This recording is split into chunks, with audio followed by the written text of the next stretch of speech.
Dear viewers, welcome back to my channel English Grammar CSCR. আমি আজ যে টপিকটি নিয়ে এসেছি তা একাডেমিক থেকে শুরু করে অ্যাডমিশন ক্যারিয়ার যে কোনো সেকশনের জন্য অত্যন্ত গুরুত্বপূর্ণ একটি আইটেম।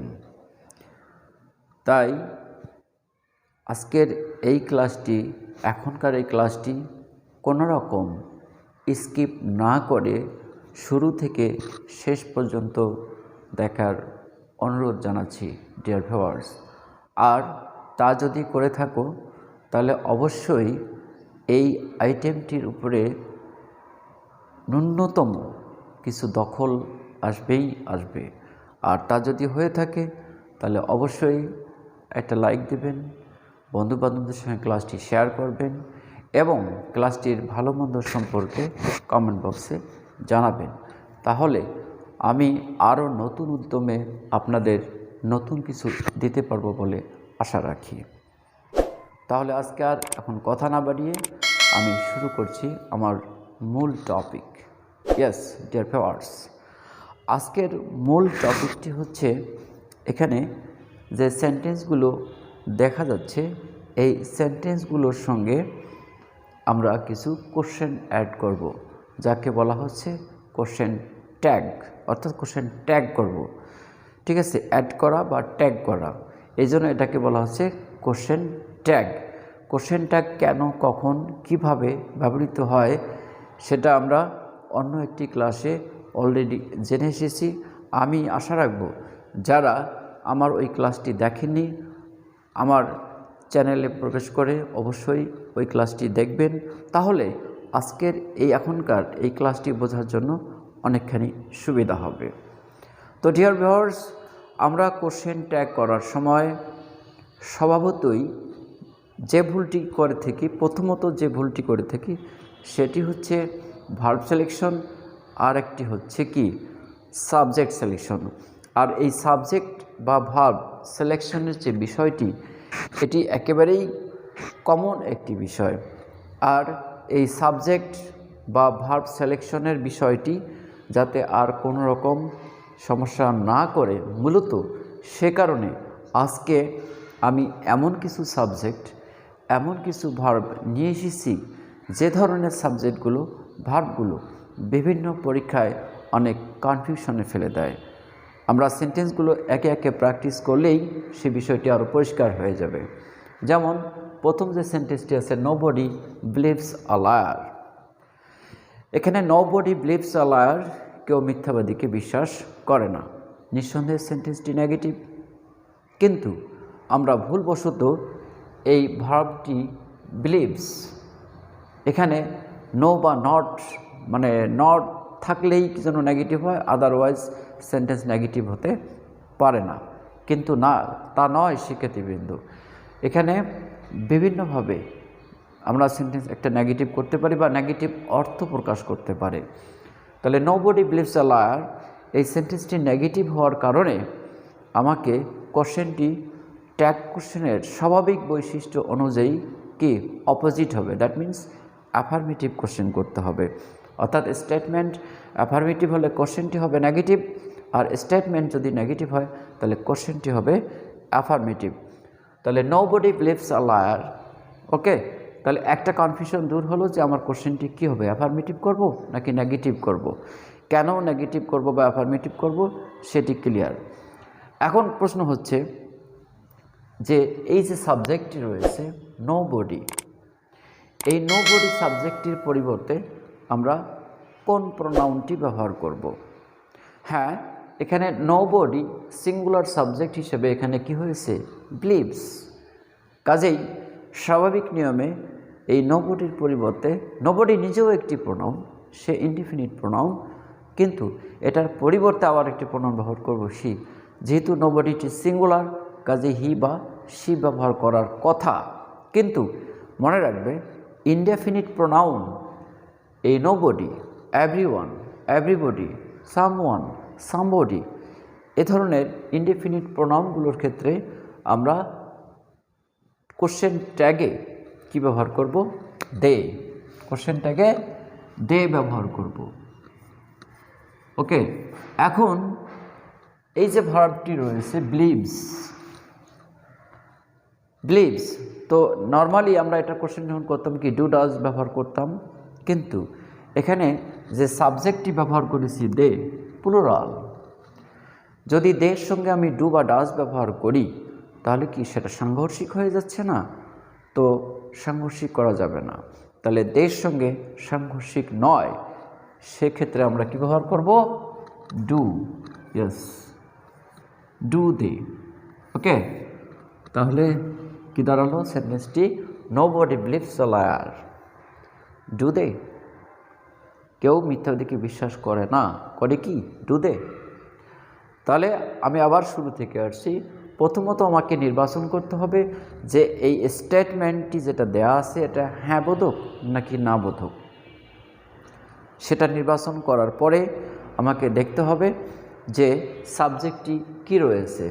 এই সাবজেক্টের ধরন অনুযায়ী আমাকে এখানে প্রোনাউন সিলেকশন করতে হবে এবং সেই সিলেক্টেড সাবজেক্ট বা সিলেক্টেড প্রোনাউন অনুযায়ী আমাকে কি সাহায্যকারী ভার্ব ব্যবহার করতে হবে।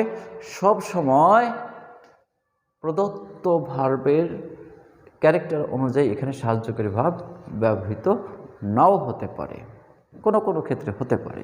Next, neither of them did it. Neither of them, হ্যাঁ, অ্যাগেন আইদার নাইদার এগুলোর ক্ষেত্রেও আমরা কি সাহায্য এখানে প্রোনাউন দে নিয়ে আসব। আর নাইদার শব্দটি সে নিজেই নেগেটিভ, কাজে এটা নেগেটিভ সেন্টেন্স, নেগেটিভ স্টেটমেন্ট। তাহলে এখানে নাইদার অফ দেমের পরিবর্তে আমি কী ব্যবহার করলাম? দে। এখন যে ভার্বটি রয়েছে ডিড ইট, এটি সিম্পল পাস্ট। ওকে, তো সিম্পল পাস্টের প্রশ্নবোধক করতে হলে আমরা সাধারণত কি ডিড ব্যবহার করে থাকি। এখন ডিড নাকি ডিড নট? অবশ্যই ডিড, কারণ নাইদার অলরেডি নেগেটিভ হয়ে আছে, কাজে ডিড দে। কী হবে? Did they. Okay, anybody can do it. দেখো, এনিবডি ক্যান ডু ইট এই সেন্টেন্সটি কি হ্যাঁ বোধক, অ্যাফার্মেটিভ, কাজে আমার কোশ্চেনটি হবে না বোধক। তাহলে এনিবডি, ওই যে কিছুক্ষণ আগে বললাম সামওয়ান, সামবডি, এনিওয়ান, এনিবডি, এগুলোর ক্ষেত্রে আমরা কী ব্যবহার করব? দে। দে। আচ্ছা, এরপর ক্যান আছে, তাহলে ক্যানের সঙ্গে নেগেটিভ কোশ্চেন করার জন্য নট চলে আসছে, তাহলে কান্ট একসঙ্গে ক্যান এবং নট যখন একসঙ্গে হয় কী হয়? Can't. Can't they.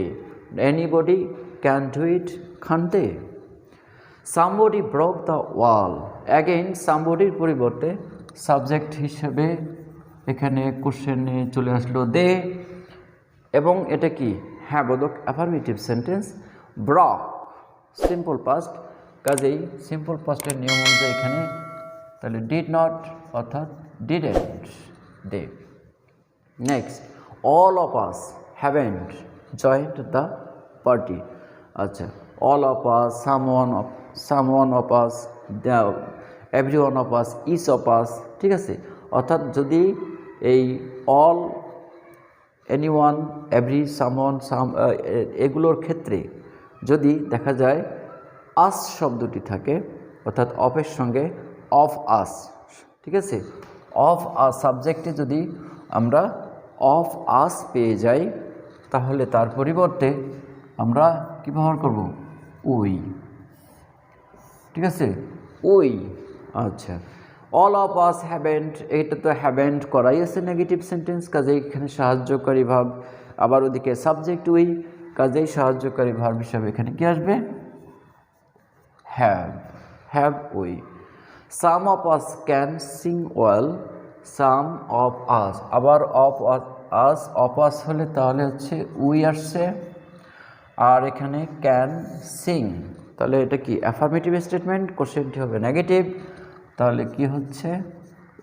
Kant we. Most of them are weak in English. এবার দেখো of them, of them, most of them, none of them, everyone of them, এই অফ দেম যখন থাকবে তখন কোশ্চেনে আসবে দে। আচ্ছা, most of them are weak, এটা অ্যাফার্মেটিভ স্টেটমেন্ট, কাজে আর এর সঙ্গে নট চলে আসছে, aren't কি aren't they none of you can do the sum of you যদি of you থাকে তাহলে কোশ্চেনে আসবে you ওকে আচ্ছা none of you নিঃসন্দেহে এটা নেগেটিভ স্টেটমেন্ট কাজে এই কোশ্চেনটি হ্যাঁ বোধক হবে তাহলে কি দাঁড়াচ্ছে can you nothing gives us pleasure nothing gives us pleasure কাজে এখানে nothing everything anything something thing থাকলেই তার পরিবর্তে আমরা কী ব্যবহার করব ইট আর নাথিং শব্দটি নেগেটিভ হওয়ার কারণে স্টেটমেন্টটি নেগেটিভ কাজে এখানে আমার কোশ্চেনটি হবে অ্যাফার্মেটিভ তাহলে ডু ডাজ আসছে ইট যেহেতু আছে এখানে অবশ্যই কী হবে does it next there is nothing interesting again nothing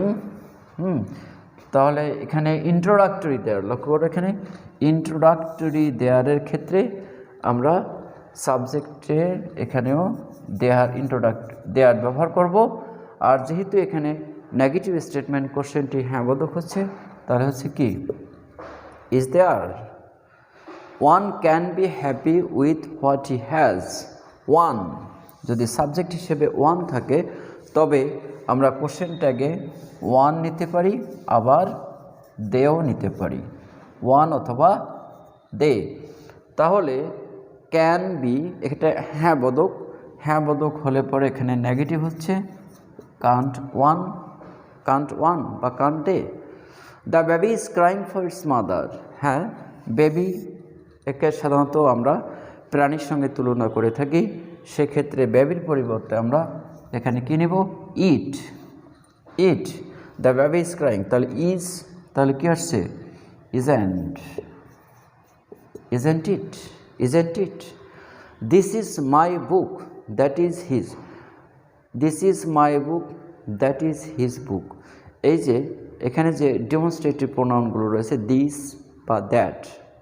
বা দ্যাট অর্থাৎ সিঙ্গুলার এক্ষেত্রে আমরা এই দিস বা দ্যাটের পরিবর্তে ইট ব্যবহার করব কী ব্যবহার করব ইট দিস বা দ্যাট থাকলে ইট যেহেতু এখানে হ্যাঁ বোধক কাজে এখানে আমার কোশ্চেনটি হবে না বোধক অর্থাৎ isn't it again this are your pens বা দোজ আর হার বুকস অর্থাৎ দিস বা দোজ দিস দ্যাটের প্লুরাল সেক্ষেত্রে ব্যবহার করব দে কী ব্যবহার করব দে আর আছে এখানে হ্যাঁ বোধক স্টেটমেন্ট কাজে এখানে কি হবে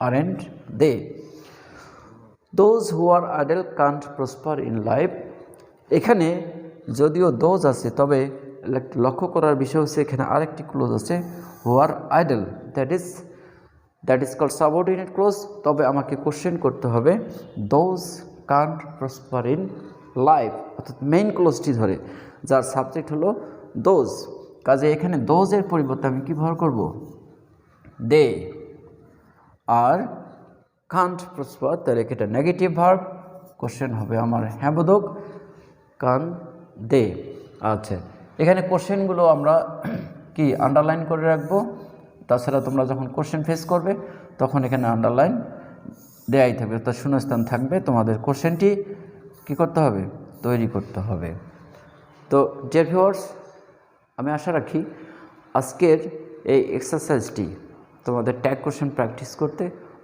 অনেকখানি হেল্পফুল হবে তাই ক্লাসটি আশা করব তোমাদের জন্য যদি হেল্পফুল হয় একটা লাইক দিতে ভুলবেন না আর বন্ধুবান্ধবদের সঙ্গে ক্লাসটি শেয়ার করবেন তারাও উপকৃত হবেন সর্বোপরি ক্লাসটির ভালো মন্দ সম্পর্কে কমেন্ট বক্সে জানাবেন হ্যাঁ যাওয়ার বেলায় আর একবার স্মরণ করিয়ে দিতে চাই যারা এখনও পর্যন্ত আমার এই YouTube channel English grammar CSCR subscribe করেননি নানা ধরনের কনফিউশনে ভুগছেন আশা করি তারা সকল ধরনের কনফিউশনের ঊর্ধ্বে উঠে আমার ইংলিশ গ্রামার CSCR চ্যানেলটি সাবস্ক্রাইব করবেন এবং ইংলিশ গ্রামারের বিভিন্ন খুঁটিনাটি বিষয় সম্পর্কে জানার অতি সহজ সরল প্রাঞ্জল একটি উৎস খুঁজে পাবেন তাহলে সেই প্রত্যাশায় এখনকার মতো বিদায় নিচ্ছি আল্লাহ।